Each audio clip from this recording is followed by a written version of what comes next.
So as Doug just said, 2 weeks ago, we had the landing on Mars, and the day after the landing on Shepard Smith, Adam Stelzner was being grilled saying, why do we need to do this? Can we afford this?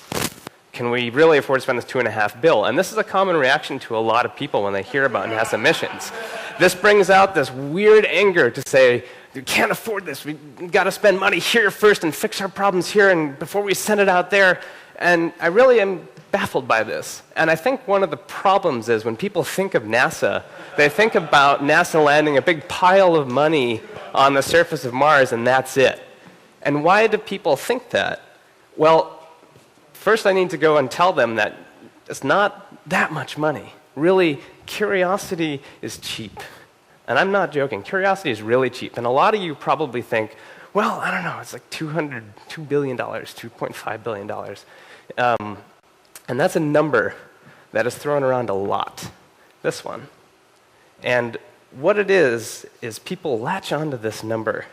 And where does this number come from? It comes from this weird thing that NASA missions have this kind of unique quality of, which is it's a fundamental description, like a fundamental physical characteristic.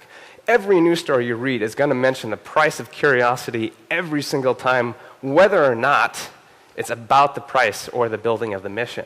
So people internalize this. They read this or they hear it every single time. It's the $2.5 billion rover. I did a quick search on LexisNexis. Articles with the cost of the rover are 8 times more likely to exist than not. So this number is always given without context, too.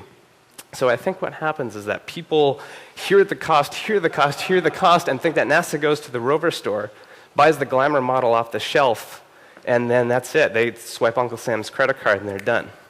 But really, we need to start changing the conversation, and how we do that is start talking about different numbers. So as Doug just said, 1.5 is a good one to start with. This was the planetary sciences budget for NASA in billions last year. This is the one that's getting cut by 20%.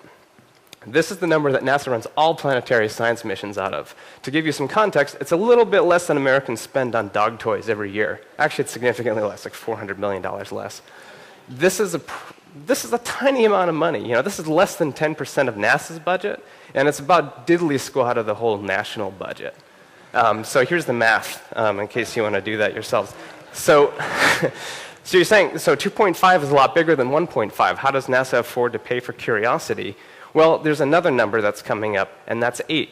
That's how many years NASA took saving their money developing this project. This money just didn't pop out right after when the recession hit. NASA worked a long time to save up this money. And if you divide 2.5 by 8, you come out with about 312 million. That's about per year. And this actually maps roughly to what the population of the United States is. So this is about $1 a year per person in the United States for 8 years is what curiosity costs, aka a little less than $0.10 a month.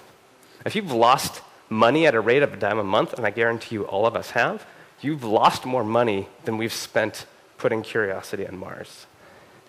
So this is where I think we have to really change this conversation. We can't just accept that the price is this common descriptive event of the MSL or any NASA mission. When anyone says this is too expensive, when anyone says that you can't afford this, when anyone says, why so much to go to NASA? We have to always stop them online, at the dinner table, in the media, whether it's a letter, and say it's not about why so much. The real question is, why are we spending so little money to answer the most fundamental questions about our place in the universe, about pushing ourselves technologically, pushing ourselves scientifically, and we give it nothing. So the last thing I want to leave you with is that curiosity on Mars is a priceless asset. The value of this is inestimable once it's on the surface. But fundamentally, before that, curiosity itself is cheap. Thank you.